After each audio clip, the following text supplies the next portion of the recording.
உண்ணாக்கு மேலேறி. உண்ணாக்கு எது? நாக்கு, உள்நாக்கு, அண்ணாக்கு. 3 நாக்கு இருக்குது நமக்கு. நாக்கு இருக்குது. உள்நாக்கு எது? அண்ணாக்கு எது? அன்னம்னு சொல்லி மேற்பக்கம் பள்ளமாக இருக்குது. உள்ளே பார்த்தோம்னா ஆணும் வாயை திறந்து பார்த்தா சின்னதாக ஒரு மணி மாதிரி ஒன்று தொங்கும். அது உள்நாக்கு. அண்ணாக்கு அதுதான். உள்நாக்கு உள்ளே குரல் வளை மூடி. மூச்சு காற்று உள்ளே போகும்போது உணவு குழாயை மூடிக்கும். உணவு போகும்போது காற்று குழாயை மூடிக்கும். நுரையீரலில் மூடிக்கும். அது ஆட்டோமேட்டிக்காக, அதாவது தானே இயக்கிக்கொள்ளும். கவனம் இல்லாத சாப்பிட்டோம்னா அது என்ன செய்யும்? கவனம் பிசகும். அப்போ அந்த குரல் வளை மூடி குரல் வளையை மூடாமல் உணவு குழாயை மூடிக்கும். போகிற உணவு உள்ளே போயிட்டு குரல் வளை உள்ள நுழையும். குரல் வளை நுழைஞ்சி நுரையீரல் உள்ள நுழையும். அப்போ நுரையீரல் என்ன செய்யும்? ஒரு பருக்க சொத்தை கூட அது விடாது. கப்புன்னு மேல் தூக்கி அடிக்கும் காற்று. அப்போ என்ன செய்யும்? தும்மல் வந்துடும். உடனே ஆசையெல்லாம் அரிக்கும். அது சாம்பாரோ ரசமோ சோறு மேலெல்லாம் அரிக்கும், எரியும், காரும். கண்ணெல்லாம் தண்ணி வந்துடும்.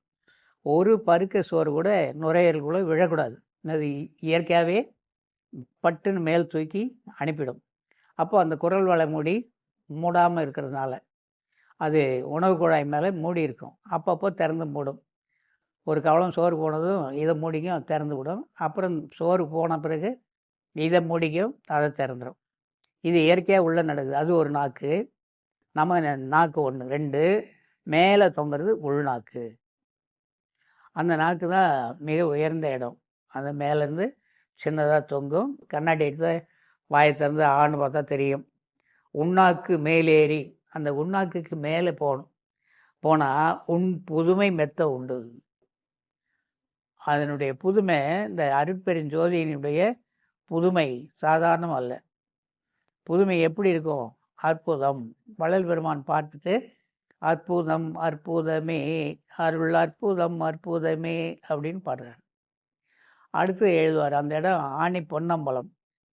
அந்த பொன்னம்பலத்தில் அவர் கண்ட காட்சியெல்லாம் எப்படி இருக்குன்னு பாடலில் விவரமாக எழுதுகிறார். இப்போ இவரும் எழுதுகிறார். உன் புதுமை மெத்த உண்டு. மெத்தனா ரொம்ப அதிகம், நிறைய உண்டு. அது 1 2 உண்ணாக்கு மேலேறி உன் புதுமை கண்டவர்க்கு. எப்போ அந்த உள்நாக்கு மேலே ஏறி உன் புதுமை கண்டவர்க்கு, உன்னுடைய அற்புதமான அந்த ஒளி அனுபவத்தை பெற்றவர்களுக்கு, புதுமை கண்டவர்க்கு கண்ணுக்கு மூக்கடியோ என் கண்ணம்மா காரணங்கள் மெத்த உண்டே.